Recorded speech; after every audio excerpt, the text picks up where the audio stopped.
आप देख रहे हैं आकांक्षा न्यूज।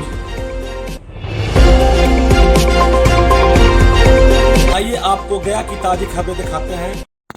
अंतर्राष्ट्रीय मूल निवासी दिवस के अवसर पर बोध गया के हेरिटेज होटल में मूल निवासी संघ का राष्ट्रीय अधिवेशन यानी कि 12वां राष्ट्रीय अधिवेशन बोध गया में आयोजित की गई।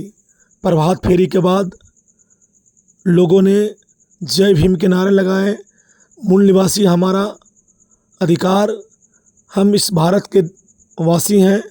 उन्होंने कई स्लोगन के साथ बोध गया के गलियों में घूम घूम कर इसका प्रचार किया। उसके बाद निशिकांत सिन्हा इस कार्यक्रम में शरीक हुए और मूल निवासियों को संबोधित किए।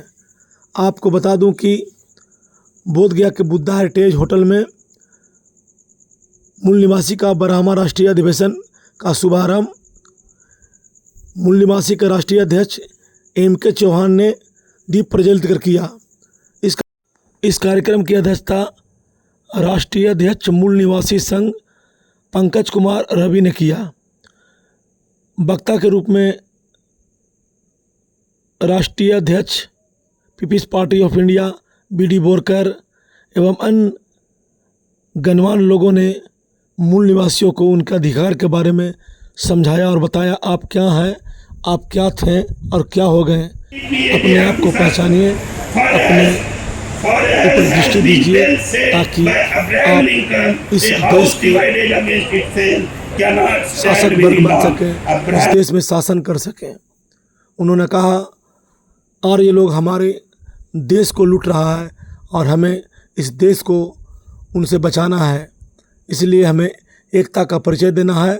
100 में 90 भाग हमारा है, 10 का शासन 90 पर नहीं चलेगा, नहीं चलेगा। इसी स्लोगन को लेकर सारी वक्ताओं ने एक सुर में आवाज़ दिया और इस भारतवर्ष में अपने अधिकार और अपने मान सम्मान के लिए शासक बनने की संकल्प लिया। आइए देखते हैं एक रिपोर्ट। मैं धर्मेंद्र कुमार, गया, आकांक्षा न्यूज।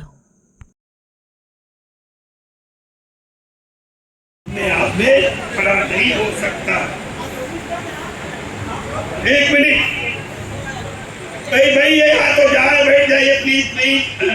मैं कंप्लीट कर रहा हूँ। It is another 2 sentence. Divided against itself cannot stand very long.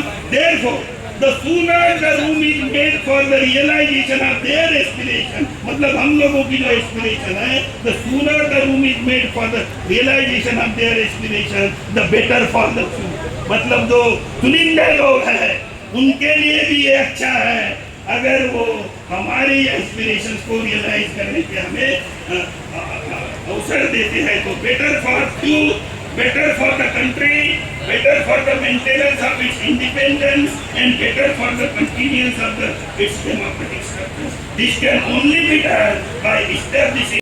और पीपल्स पार्टी ऑफ इंडिया जो आई है नए सिरे से आपके अधिकार देने के लिए, उनको ज़्यादा से ज़्यादा मात्रा में यहाँ से भेजेंगे, ऐसी अपेक्षा करते हुए मैं अपनी बात को विराम देता हूँ।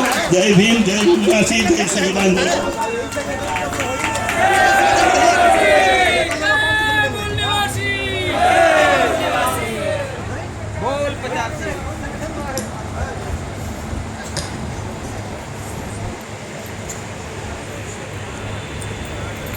की धरती से शुरू किया गया है और ये 12वां राष्ट्रीय अधिवेशन है।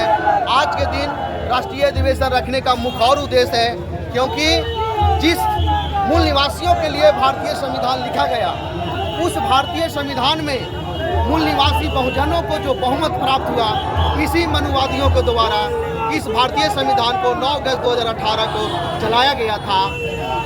इस देश के मूल निवासियों को हम लोग याद दिलाना चाहते हैं कि आपके लिए जो डॉक्टर अंबेडकर तथा संविधान सभा के लोगों के द्वारा जो संविधान लिखा गया, मूल रूप से इस देश के मूल निवासियों को समर्पित है और इस मूल निवासियों के लिए विशेष रूप से जो भारतीय संविधान में प्रावधान है, उस देश को पूर्ति के लिए मूल निवासी संघ का राष्ट्रीय अधिवेशन चल रहा है। मूल निवासियों को अलग अलग खंड खंड में करके, जैसे में SC ST OBC करके आप लोगों को रिजर्वेशन दिया गया, फिर भी आपको अधिकार नहीं मिल रहा है। SC ST OBC ये संवैधानिक पहचान है और ये कोई खंड नहीं है। राष्ट्रपिता ज्योतिराव फुले साहब ने शूद्र अतिशूद्र को मूल निवासी शब्द कहे थे और ये हमारे पुरखों के द्वारा दिया गया शब्द है। यहाँ तक कि DNA के आधार पर भी हम लोग इस देश के मूल निवासी हैं, कोई खंड नहीं है। जिन्होंने खंड बांटा है उनको दर्द हो रहा है कि अब SC ST OBC एक हो रहा है और इस देश में जिस दिन SC ST OBC मूल निवासी एक हो जाएगा, एक इसकी पहचान होगा। हम लोग ऐतिहासिक तरीके से तथ्य के आधार पर इस देश के मूल निवासी हैं। परिचय देंगे। मेरा नाम सुरेंद्र कुमार हुआ और मैं यहाँ संगठन का मैं क्या करता हूँ। देखिए और भी लोगों से हम जानने का प्रयास करेंगे, क्योंकि यहाँ देखिए किस प्रकार से बाबा साहब अम्बेडकर के प्रतिमा के बाबा साहब के मानने वाले लोग